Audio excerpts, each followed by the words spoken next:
Derek said, just some honey and tea. It's not the squad. Is that working? What's happening, everybody? Welcome back to episode 132 of Cali Brick Clique. And as you already know, you can find this on all your podcasting platforms. Make sure you rate us, hit the like, do all that good stuff.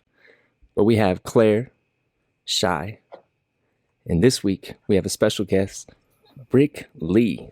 Hello there. So if you don't know this person right here, he's pretty big in like the Star Wars clone community. I mean, he's building some massive goals for an army, which I love and I like, and I can appreciate as a fellow army builder. So before we get into that, Brick Lee, who are you? Well, I'm Brick Lee. It's actually a funny name I came up with around 6 years ago. I was just on a vacation and brainstorming on what I wanted to do with my Lego collection, and suddenly thought, Brick Lee is a good name because it's short for Liam. That's my regular name, and I thought, that's a good name, just short and really hopefully catches some people. And I really wanted to share my collection because ever since my childhood, I've been collecting a lot of Lego and sometimes even more than my friends. So I thought, I want to share this through the camera because there are a lot of people who can't have this ginormous thing behind me. So that's the main reason why Brick Lee started, basically. So like you just started as a kid, never had a dark age or anything like that? Well, that's the funny thing. In 2014, that's when I bought the Tower of Orthanc from the Lord of the Rings. I told some of my acquaintances that I would stop buying Lego because it was getting really expensive and I was getting into my video game phase. But then I saw a review by Jang Bricks of the Lego Stormtrooper Battle Pack from Star Wars Rebels, I believe. I was like, oh, we got an army build. And that was the sort of start. So I told my mom that I wanted to buy Lego Star Wars, and she was like, shh, your dad is not going to be happy about this. Another big collection. So we sort of sneaked it through. And then, it just went downhill with buying every month more sets. And then, just buying every wave. So you weren't like straight off the bat Star Wars in the beginning? No. The fun thing is, back in 2014, a little while before I watched that review from Jang Bricks, I started watching Star Wars. So my whole childhood, up till I was around, I believe, 11 or 12 years old, I hadn't watched Star Wars, which is really strange. I was this Lord of the Rings guy and Pirates of the Caribbean guy, but Star Wars, never touched it before. So, pretty big shame on my part. Did you watch the prequel first, or? Yeah, that was the question. Yeah, of course, just the prequels, because back then I had no idea which was filmed before. I was like, when I watched the prequels, I was like, oh, Star Wars is pretty good quality. And then I watched the original trilogy, and I thought, well, okay, this is pretty disturbing, but it was still really fun to watch. Fair. So, Yeah, I can see the jump. I mean, that's why I always tell people to watch original trilogy first. Yeah, and go to the prequels. But I remember watching Star Wars like before the redubs in their late 90s or mid to late 90s, and I was not impressed at all. And it really just took me to get hyped on the redub marketing, like through like Taco Bell and like McDonald's and any one other chain that was really hyping up Star Wars. Then I started getting Star Wars, and then the prequels happened. So I was fortunate not to be like, "What's going on?" when you're going from 3 to 4. And I think that. So you would consider yourself more of a prequel fan? No. Well, regarding the Clone Army, of course, but regarding movies, yeah, I'm all about the original trilogy. I love the Empire, and I just I like the story a lot, and of course, quality is also very important in my opinion, but I think the original trilogy is also just really good. I don't really compare that much. I just watch everything. Well, the sequel trilogy is another story, but Yeah, it's kind of cool that you're one to say that you watched the prequels first, but still like the OT better. Yeah, actually refreshing. Indeed. Yeah. Well, of course, from episode 2, I like the Clone Army marching scene the most. That's what we're trying to achieve, but that's from a different perspective, so to speak. All right, then I guess let's get right into it then. So, army building. building a clone army. What are you currently doing right now? Yeah. So let's go back to 2020. I had around 150 to 180 clone troopers. And I was thinking, we got to upgrade this. So over the years, I've been buying a couple of clone troopers now and then. Then I stumbled upon a video by Solid Brick Studios, I believe. And it was the video covering the Guinness World Record of the biggest Lego Star Wars army, the giant Stormtrooper helmet. Oh, yeah. And I thought, whoa, who set this up? So I saw, well, this record has been claimed by the Lego Group. So I was thinking, like, why? You're the company, you're the producer of the minifigures, you manufacture them. It's not fair. So then that was like last year. So I thought, you know what? We gotta beat this together. I just started buying more clone troopers. I stumbled upon a good deal, which is good in some eyes, not really in everyone's opinion. So it was, let's say, 727 clone troopers. That's the exact number because I remember for like $6 to $7 a minifigure. So that was like $5,000 or something. Got that.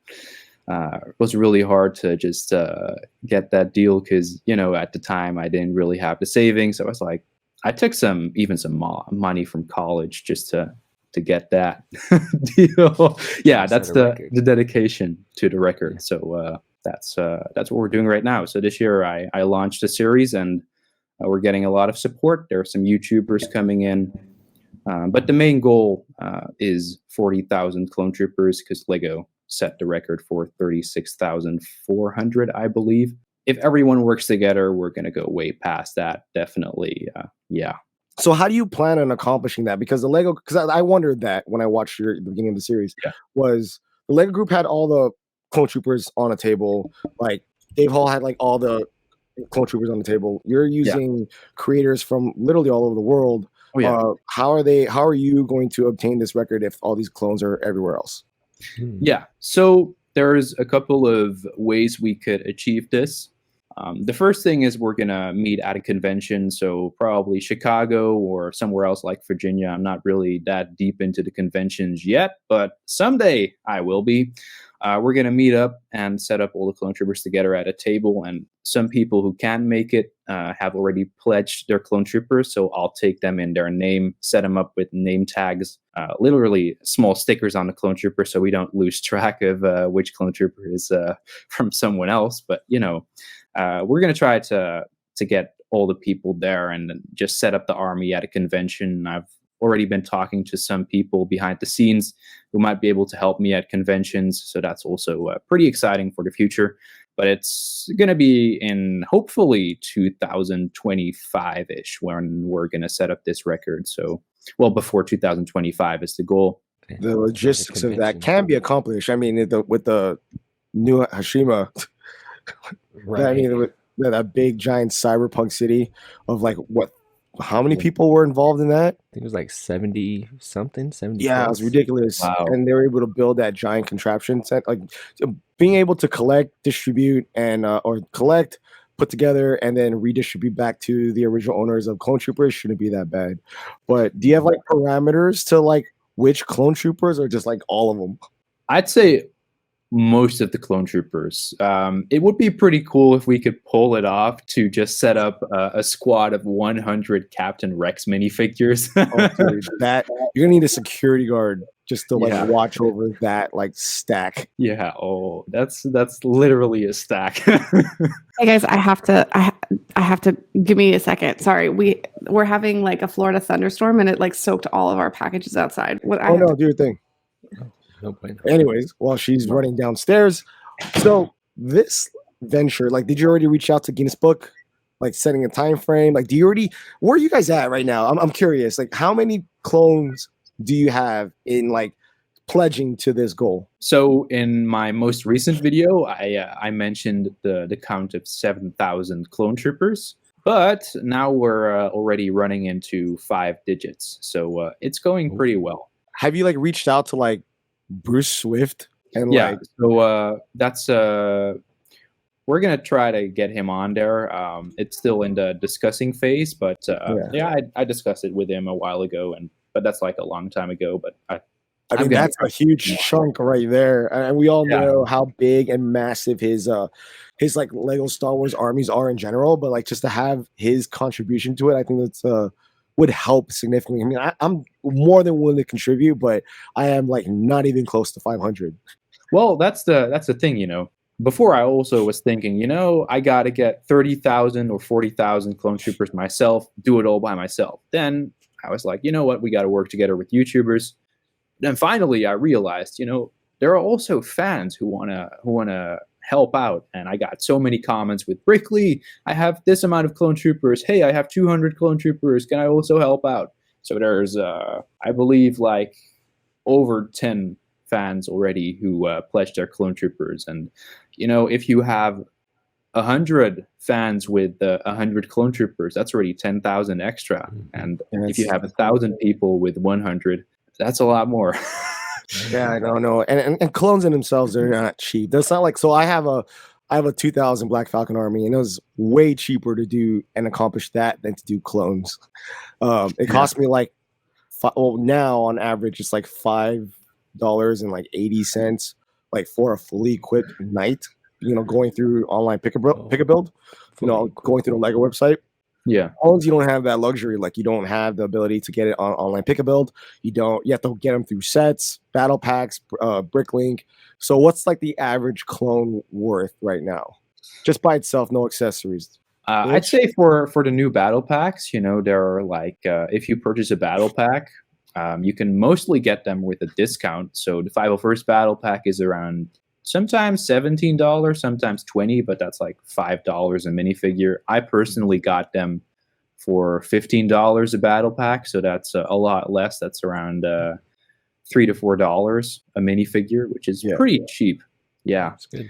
But you know, that's the new clone troopers. So old clone troopers, I got around 70 of the 212 clone troopers from 2014, and those are going for around $15 to $20. So you know, it's kind of hard if you want to get a lot of different variants into the army. Yeah.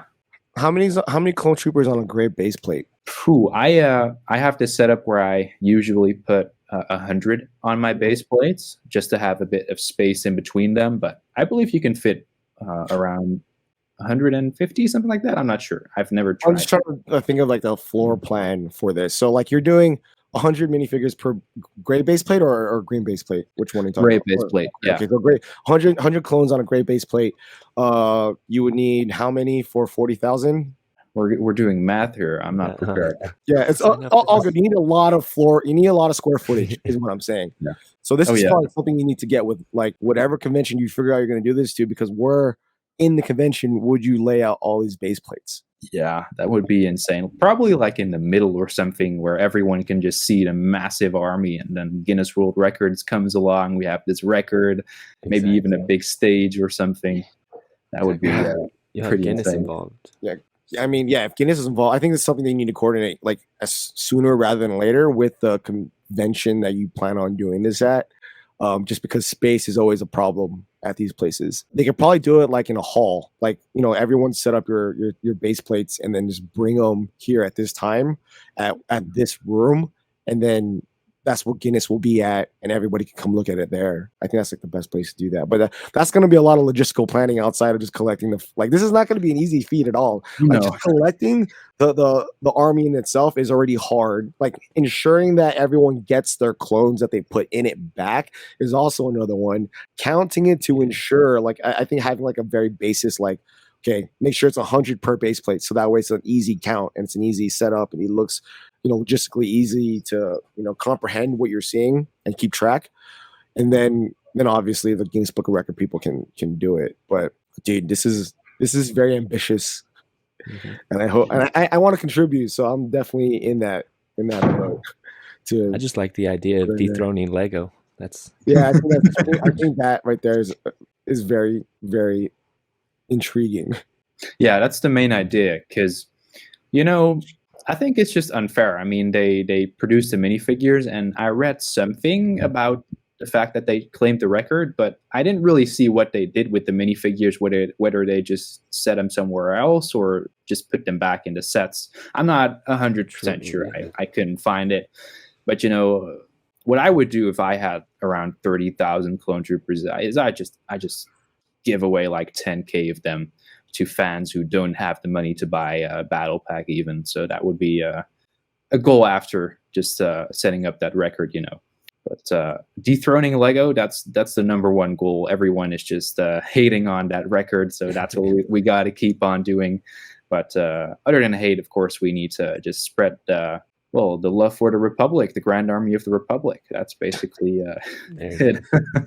As long as there's a leader in the front of this entire thing, I'm going to be happy about it. Just make sure you put a Jedi in the very, very front or something, or Anakin in the very front, because it's going to be a leaderless giant army. Oh yeah. So this is kind of cool. This is kind of the topic that we wanted to kind of dive into is, community collabs and contributions, which is something that I think this podcast has, working with other people within the community, which is what you're doing with this last collab, right? Yeah. So I find it as a very cool thing. And with our sunset to this podcast, I feel that this is a very appropriate topic. How many people have you helped or is helping with this? So regarding YouTubers, we're currently it doesn't matter. Yeah, in all. I'd say there's for the first couple of months now around I'd say 30 to 40 people. So it's gonna grow. I still need to reach out and recruit a lot of fans as well for my own channel, because I haven't really been actively doing that. There are so many DMs and Discord messages flooding in like, hey, I want to help. So just reaching out to every person individually is kind of hard, but it's around 30 to 50 people right now. And I expect it will be in triple digits soon. So it's going to be quite crazy logistically as well, as you mentioned earlier. Like I said, it's going out the base plate is going to help. How many clones is one base plate? 100. Yeah, about 100. Got it. 400. Wow.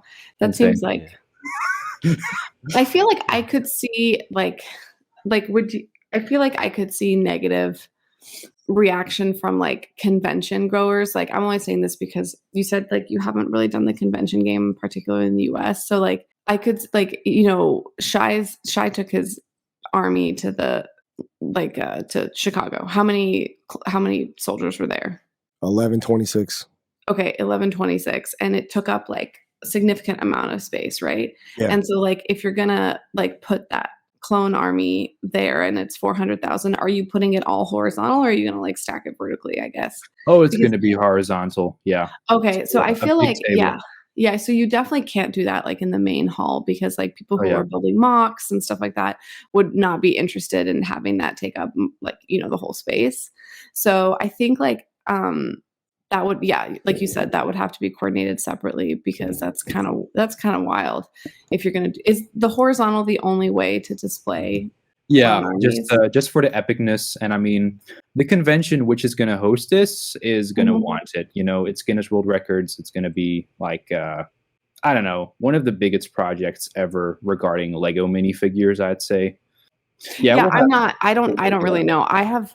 Okay, not to be insulting, I have no interest in it, but like but I think it's cool that, and I know a lot of people do, right? I know a lot of people like really like the concept. I'm not a Star Wars fan, it's like that's like why I'm not super into it, but it's the idea is like really neat that that people are. So my husband is like really into Guinness World Records. He's like always like thinking of like different ways to break them, and I do feel like there's like two types of people. There's people who care about Guinness World Records, and there's people who don't, and it is quite interesting. I don't know, I'm curious, like what is the desire to like beat, or not, I get beat Lego, that's like a different line item, but I guess the desire to have a Guinness World Record, like why is it, like what is that drive? I'm curious, like where does that come from?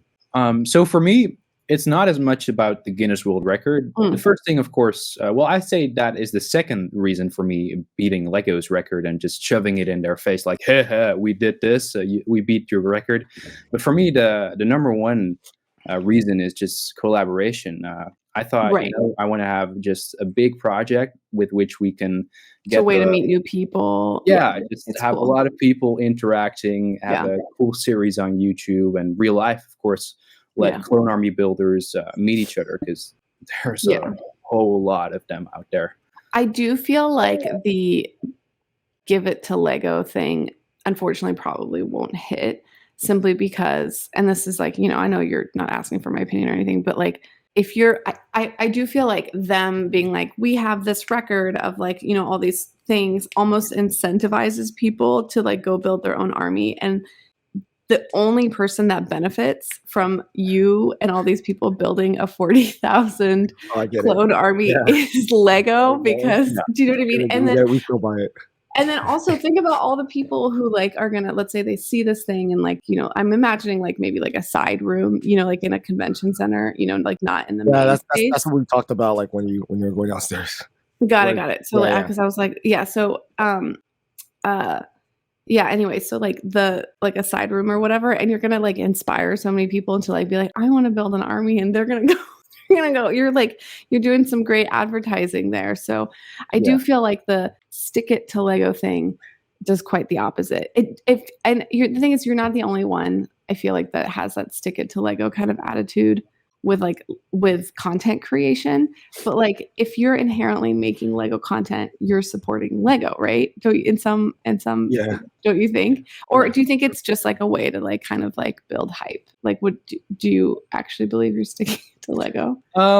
Well, I'd say just regarding the record, other than that, I mean, Lego is my number one thing. I love Lego. Right. It's not really to criticize the company. It's just to criticize the fact that they set this record, Yeah. I think it's unfair, and I'm fine with advertising for them to build more clone armies in the world. One day we'll probably set up even more, but that's going to be somewhere else. It is weird. It is weird that they hold the record. I wonder if it was intentional or if they like set it up I don't know anything about it. Yeah. But like the only thing that like, it's a weird thing for them to like intentionally do. I wonder if it was like a display somewhere for something. It was a mural. They did like a mural design. It was a mural. That makes sense. And then like, did someone come in and was like, this has got to be the most, let's call Guinness, or like what? No, it was intentional. Yeah. It was intentional. It was the second time as well. In 2008, they did it for the first time with 35,000 minifigures. And then in 2019, they beat their own record, which is kind of weird. I guess the thing, it's weird, but at the same time, it's also interesting because the reality is like nobody other than Lego is feasibly able to do something like that as an individual, right? You have to like collaborate with all these different people over like the extent of 2 years. You know what I mean? To like do this or 3 years, whatever it's going to take you to do that. But like, it does make, I guess, if you are, I'm trying to like rationalize this in my head. If you are like if you're a Star Wars fan and you think the idea of like seeing all this army being built being really cool, maybe like they are the one to do it because they're the only ones who are able to do it, right? But it would be neat if they had it on display all the time so like people could go see it. That would be cool, I think. Yeah. You know what I mean? Well, I'd compare it to, Lego is a company, so it's not just one person, but I'd compare it to, I've said that into my video as well. Mm-hmm. Like Elon Musk just randomly claiming the record for the most Teslas, would that be cool? Did he do that? No, I mean like, no. Oh, got it. For comparison, so that's why I was like, let's beat this record, get it into our hands. And I think it's also just a team building kind of thing for all the YouTubers who build clone armies. Mm-hmm. How much are you like incorporating it into your content? I guess like how much, what percentage of your videos do you like touch on it? That's hard to say. Well, I'm an army builder outside of the clone army as well. Right. So I do Lord of the Rings, any other theme, basically, just building armies and building mocks. But a percentage is hard to say. Sometimes I have a bit more content. It just depends on how many sets I'm able to buy for the clone army, because I also want to keep expanding my own collection regarding of like your other stuff. Yeah. The only reason I ask is like, do you find that like you're getting, like, I understand like the community collaboration from like other YouTubers and other creators, like that makes sense to me to a degree, but like I'm curious, like how about like fan engagement and just like comments and stuff, like how are people like really getting excited about it? Like what does it seem like from your end? Yeah. Yeah. So even on non-Clone Army videos, I get comments about the Clone Army, like, we can do this, that kind of stuff. But they also really enjoy my other content. The Clone Army makes it more, how do I say that? I reach them through the Clone Army, a lot of people. And, that's cool. They really, really enjoy watching it. Yeah. It's like a thing to kind of like root for as well. You know what I mean? That like, yeah, that's neat. Yeah. Cause I've watched some of your content. I'm friends with Michael, who I know you did a collab with. Oh, wow. That's awesome.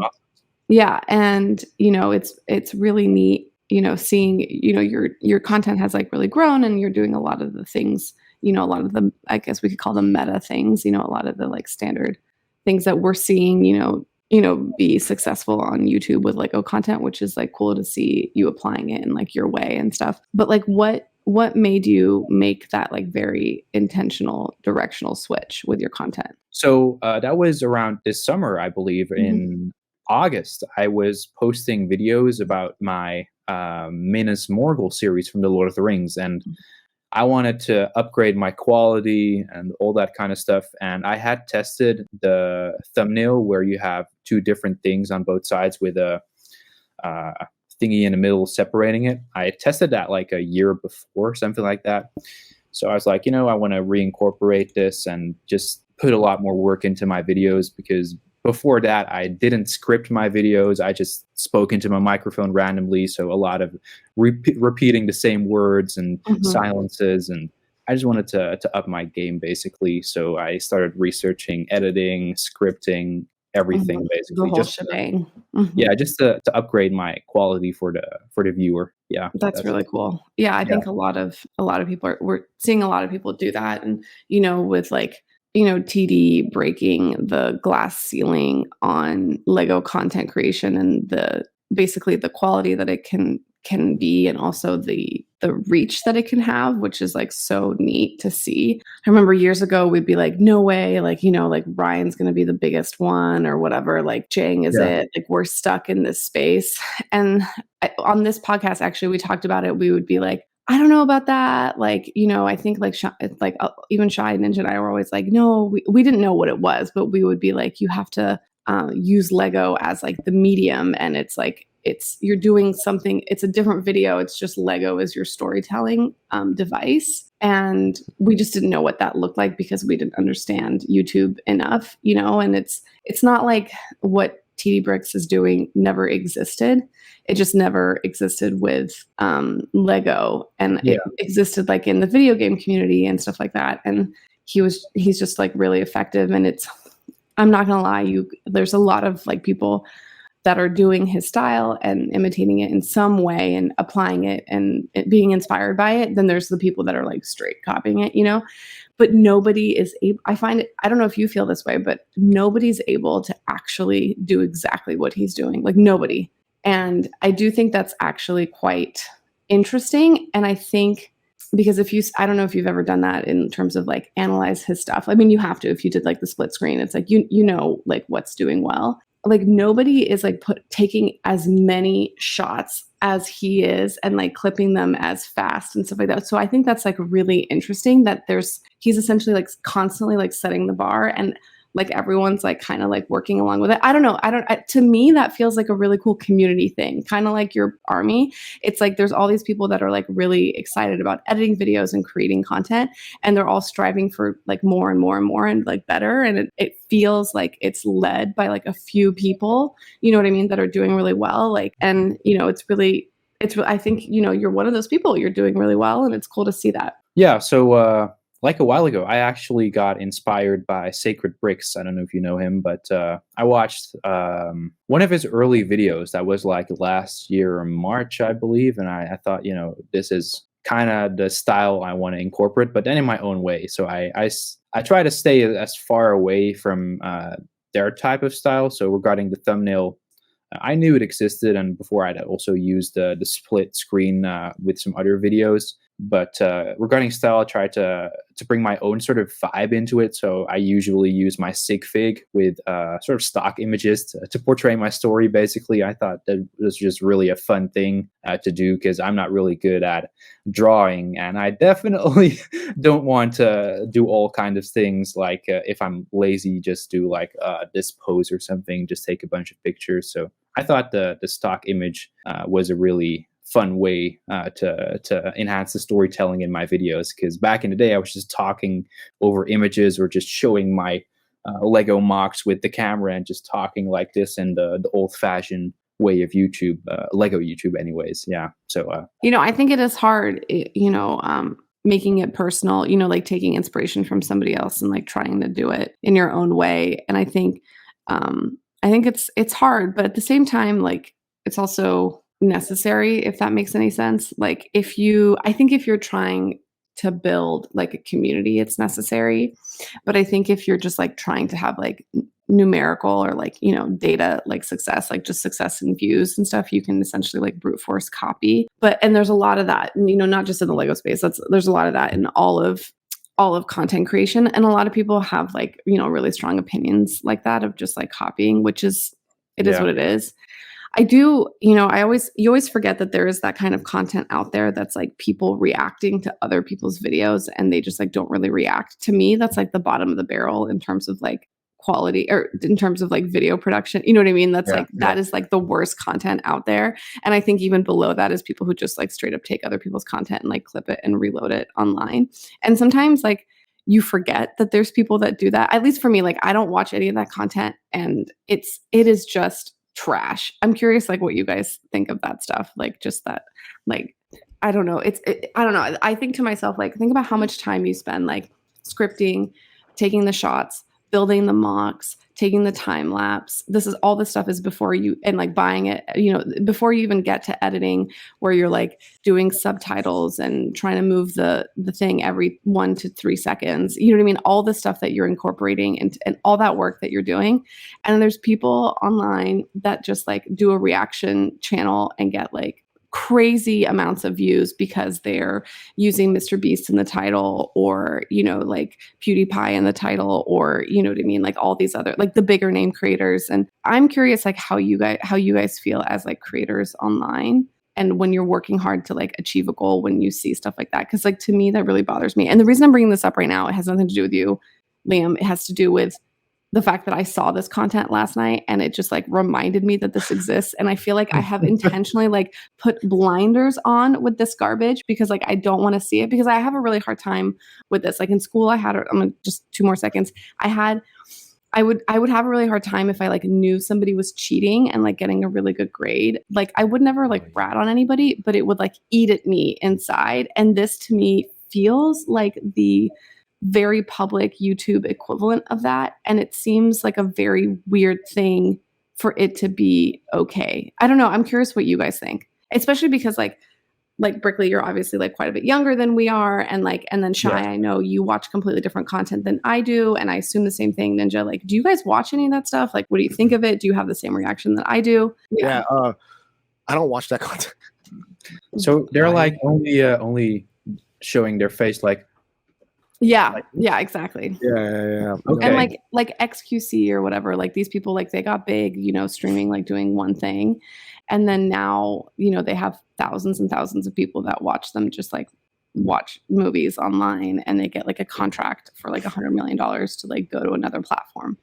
So I don't know if you guys are aware of the stuff that's going on. So I think it is fascinating. It's like the same thing with music. People pay creators to react to their music. And you can tell because when you listen to it, they try to break down the music, but they don't even break it down right. I don't know. That makes me like they don't even have like a background in music or knowledge or any kind of work. Like it's just people that have like a certain facial reaction that people have responded to, or what? They don't like break down the lyrics. They're like, oh, he said this, which means that. They're just like, well, that sounded cool, and they keep going. Like, that's not what you're supposed to be doing. You're supposed to react, right? But I don't know. That's how I feel with that stuff.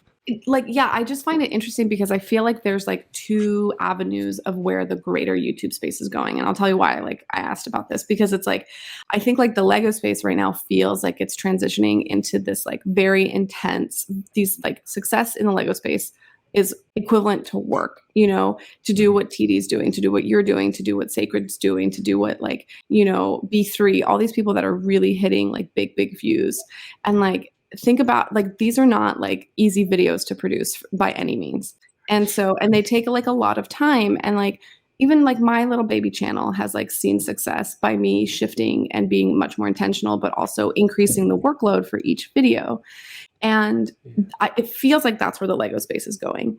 And then there's also other spaces like that are also like increasing like vlogging is getting much more complex. And like a lot of stuff is like, the bar is being elevated. And like, I think and then there's like the Mr. Beast, like all the people like doing like kind of the challenge videos and stuff, that's getting harder and harder and harder to do.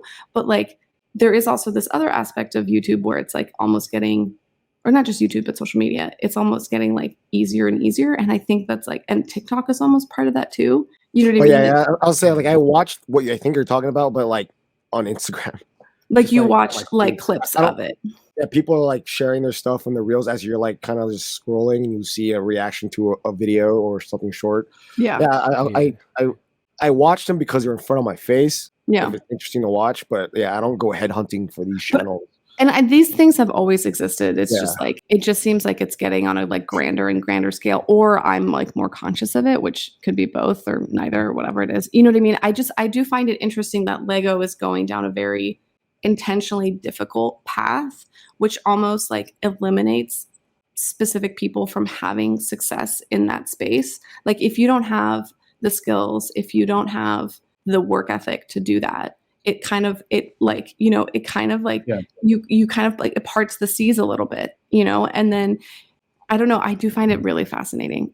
Anyway, that's kind of my commentary. Yeah. It also makes me think of the old days of YouTube. I don't know if you know the people like McJuggernuggets with just like, it was videos just holding the camera, talking to the camera. That was YouTube back in the day. It's like old makeup, you know, like YouTube where you just like sit on the floor in your bedroom. And so I know that. Yeah, very well. And I love that. And I think there's like, I have like a soft spot for that too. But like, I feel like it maybe, I don't know, but yeah, keep going. Yeah, that was the way to do it. Yeah. But now it's like, yeah, I think it's strange that we just shifted from raw videos, because that was basically YouTube, just raw videos, telling a story, all that kind of stuff. And now it's more editing and more editing than filming, basically. Yeah, it just shifted. I think there will always be nostalgia towards the old ways of YouTube. And I myself still have that, because I also want to probably create a second channel with just some slower content, because I want to also just show episodes of what I'm building sometimes or whatnot. Just keep it a bit slower and integrate some cool music into it. But that has to be a separate channel. Like it would be damaging if you didn't do it on a separate channel. Exactly. Like same, like I have a really soft spot for like vlogs and just like, same, like really like just what, like even like a Bricklink haul, you know what I mean? Like I think those are really fun. Like if you do it on the main channel, it has to be like boop, boop, boop, boop, boop in like max 2.5 seconds, but like if it's, on a vlog channel or like a regular, just like a slower, I don't know, it's called the slow channel. That sounds weird, but you could go through it and like nerd out a la like Robin Hood bricks and be like, this piece is from this set from like 20 years ago. And like the mega Lego nerd is super into that. But that mega Lego nerd, there's like 2K of us, right? There's like, versus like the 200K that want it like boop, boop, boop, boop, so I do think that it still has to be separate. It is fascinating. I do think that like a separate channel is necessary for like a lot of like, I think creators that are doing this more fast-paced content, just to like maybe get a little bit more creative juices out. You know what I mean? That like you feel like you can't put in like the box of like, the Brickley channel that it is now, right? Like if you did a video like that, it'd be like shooting yourself in the foot. Oh yeah, definitely. Well, I also just want back in the day, I wasn't really that good at editing, and you can see a big mountain there behind me. I believe that was part of my Building Mordor in Lego series, the Black Gate of Mordor. Back then, I wasn't really good at filming, editing, so it just 30 episodes of, hey, Bricks is Brickley here, I'm building this today, that kind of stuff. But now I can just, even with the slower pace, I could just produce better content, and that's what I want to try to do on a second channel as well. You won't have the shaky hand. No, I think exactly. You could also like take your old videos on the second channel. Sans has done this. It's actually, I think, a really cool idea. He does it for his members, and he like does reactions and like he overlays himself giving commentary on his old videos and like the reason behind it and like the thought. I don't know. It seems like, to me, I thought that was like kind of genius members content, because it's like if someone's paying for your membership, they want to know like a little bit more about you, and they want to know more about the videos and the content most of the time, or they just want to support you. So I thought that was like a pretty cool idea. But and I know Michael, he still has his Valhalla video up there. Yeah. And I think it's fun. I think it would be fun for like creators who've like changed a lot in the community to like go back and make some cool versions of like, or like updated versions of their old stuff too. Yeah, just the same with my channel. If you scroll back to 2021 even. That's not that long ago. Yeah, I sound completely different. It's crazy how the English also has changed for me, just studying English a lot more, because I live in the Netherlands. So we're not really well known for our good English, so to speak. I'm not sure. I think it's quite the opposite. Yeah. I feel like I remember like I have very fond memories of like going to the Netherlands, and like every single person I meet speaks at least like 4 languages or 3 or something, like, and it's like known. I think it's known for that, you know what I mean? And like it's because everyone's from a little bit of everywhere, and it's like such a small country that it's like influenced by like a lot of stuff. So I think you speak English really, really well. And like, thank you. Thank you. I wouldn't even like feel insecure about it at all. Thank you. Oh yeah. Well, 2 years ago, you should Not check the it case. after this. It's kind of insane. Well, none of us speak Dutch, so you've got one over us. So yeah, That's true. Do you think it's because of making videos, like having you have to speak in English all the time? Yeah, that's been the biggest practice. Just trying to learn more words, increase my vocabulary. That's basically the same thing, said in different words. Yeah, but, because you're working in English, like that is what you're doing. You're not just like having like, I will order the steak and fries, or where is the bathroom? It's like, you know what I mean? This is like beyond that. Yeah, it's the best way to learn a language, especially if you're younger and your brain has like all the neuro. Yeah, you're actually applying it to something that's common. So, is there anything else you want to bring up? Yeah, like Brickley. What are Brickley goals? So the clone army, we've talked about that. That's the main goal, I'd say. But different things are still one of my old goals is building Middle Earth in Lego from the Lord of the Rings, which I've been working on for a long time. I just really had a tough time because I had to split my attention between the clone army, clone troopers, that quite expensive, and buying pieces. I mean, that mountain over there cost like, I don't know, $800 or maybe even more. So, building that stuff is quite insane. And, I have a part collection, so I tried to build as many locations from the Lord of the Rings in a video, I believe, about the Fellowship of the Ring. But that's still one of my goals, just building a lot of locations from Middle Earth and maybe even Star Wars. We'll see where it goes. But just trying to, how do I say that, share my collection through the lens, because, I want to inspire people with building their collection. I had like around 5 comments so far, I believe, with people mentioning that they started army building because of my clone army videos, just random people. So that was really cool to read, just that they were inspired. And also accumulating that large, giant Grand Army of the Republic. And dethroning Lego. That's Lego by 2025. That is if they don't beat their own record like next year or something. Well, I was always thinking about that. What if we beat the record and there's like this sort of mystery curtain at the convention where you see this black curtain, no one can touch it. we get the record, and 5 minutes later, it opens up. We see a bigger clone army from Lego, and they're like, I'll haha. be really messed up. Would be fun, a fun video to make. I think that but- would be actually really fun. I think that would be so absurd if that happened. That would be. It's not going to happen, but that would be very, very cool. Yeah, no, I think. Yeah, I would. I'm interested in seeing that Lord of the Rings stuff. That would be really cool. That would also do really well at a convention. So that's where my interests lie. Yeah, you know, builds and such.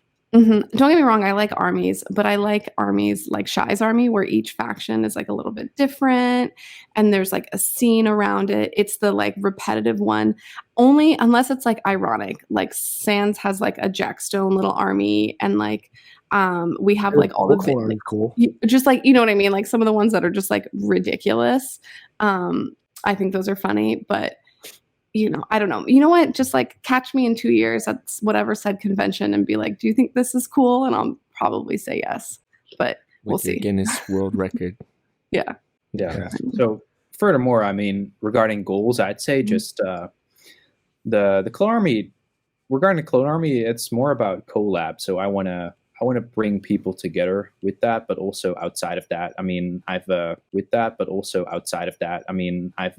I've worked together with Michael with, of course, the Minecraft video, but he's also going to appear in a video of mine. And I think it's just really fun to work together with a lot of YouTubers to build stuff together. Because I mean, you can always build Lego mocks yourself, but I think it's a lot more fun to just sometimes have a group project and work on something and display it on YouTube instead of conventions.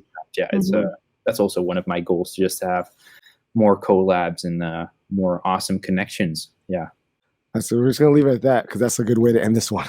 So that being said, Liam, appreciate you coming in here, chopping it up with us. Roll that music. Peace. Yeah, great job. We'll use that line somewhere in the future. What line? What you just said. Oh yeah, it was good. It was like it was a good like ending.